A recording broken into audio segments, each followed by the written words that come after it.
morning, everyone. My name is Taryn, and thank you so much for stopping by my channel, Birdhouse Blooms. I grow cut flowers in North Carolina in Zone 8A. Today, I have a bit of an update video. I definitely said I was not going to do this, but I've had to change plans. If you've been watching my videos, you know that within the past year, I've moved locations. My husband and I built a new house, and we're finally in the new house. It took a lot longer than expected, and I totally thought I was just going to do raised beds in the way that I mounded the soil up and mulched it, but I didn't have any physical raised garden beds.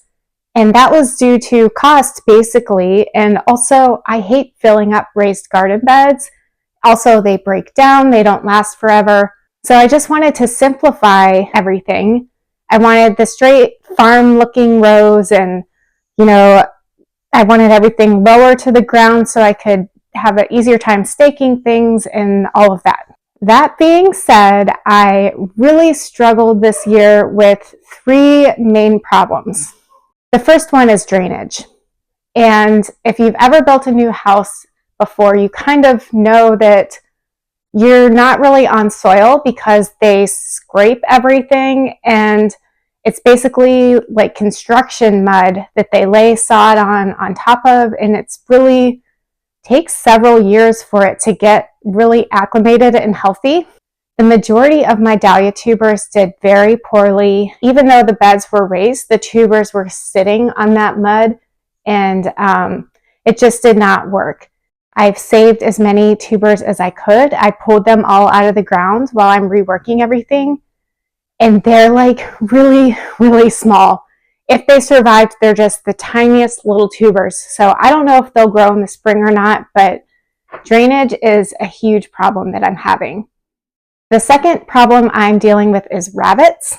They are just getting into everything and mowing everything down. And the third thing is my own dog, Scully.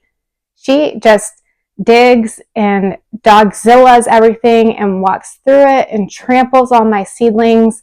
She loves bulbs and corms, and she digs them up and eats them. And she's just super challenging.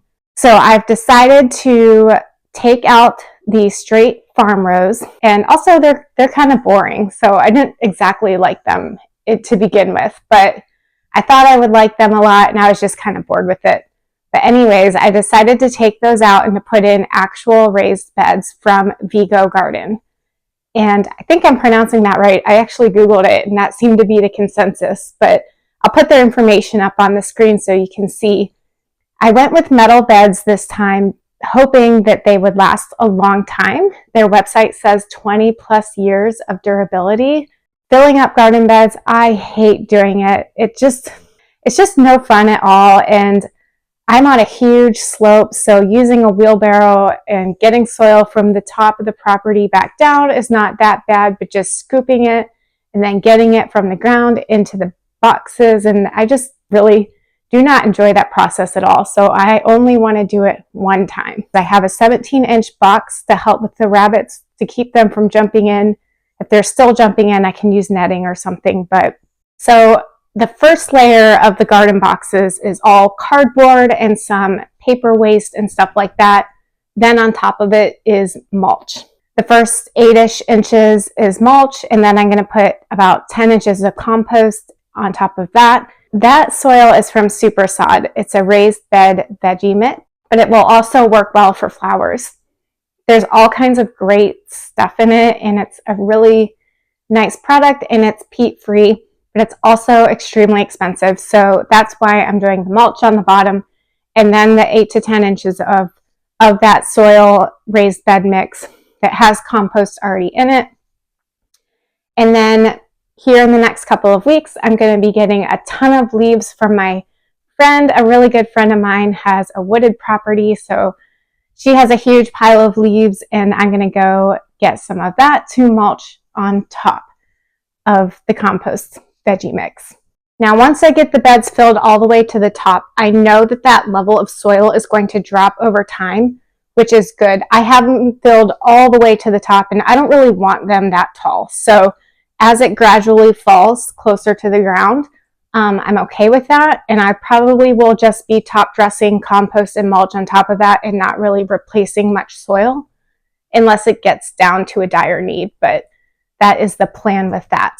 It's going to settle too as it gets rained on and seasoned in over the winter. 2 of the boxes I've already planted daffodils and tulips into, and they were just the overflow of tulips that I had. I plan on putting snapdragons in that bed, but I'll just have to do a succession and wait for the tulips to be done before I can plant snapdragons there. But I also did on my last video say that I wasn't going to try that method where you just spread the tulips out in the beds. Well, I did end up doing it because I just had so many, and I ended up having to go out of town unexpectedly. So I really did need to save a lot of time.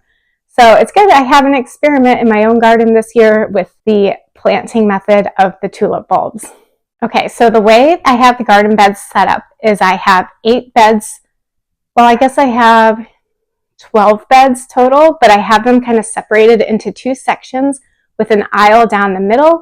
And over top of the aisleway, I have arbors going down. It's really pretty. I missed having my arbors from my previous garden, and I wanted to bring those back. I plan on growing my miniature pumpkins on those arbors, and I may even get another Strawberry Hill rose. She was my favorite rose that I had at my previous garden, and I really miss her, so I may get another one just for one of those arbors, and then the rest will be my pumpkins. I'm still struggling with pest pressure for pumpkins. I don't know if I'll ever be able to grow pumpkins, but I'm going to keep trying. So as I've gotten the new garden built, I'm almost done, but I still have some work to do. I have more raised bed garden mix that needs to go into those boxes until I can plant my stuff up. I already have a plan for the spring. In addition to tulips, I will be planting ranunculus and anemone soon. I do have my ranunculus in the works pre-sprouting right now, so they should be ready soon by the time I get that stuff filled up. In the few trays of seedlings that I started, the cold tolerant ones, I did show them in previous videos. The campanula kind of looks like it might be okay, and there's a few snapdragons. I did put those under a tunnel that I made with frost cloth on top of the tulip beds to keep the wind off of them and see how they do. And then once the garden boxes are filled and ready, I'll plant those out and hoop them with frost cloth as well. Going on closer to spring, I don't want frost cloth on the tulip beds. I'm actually going to try shade cloth this year to see if I can help elongate the stems and get them ready to harvest a little less quickly.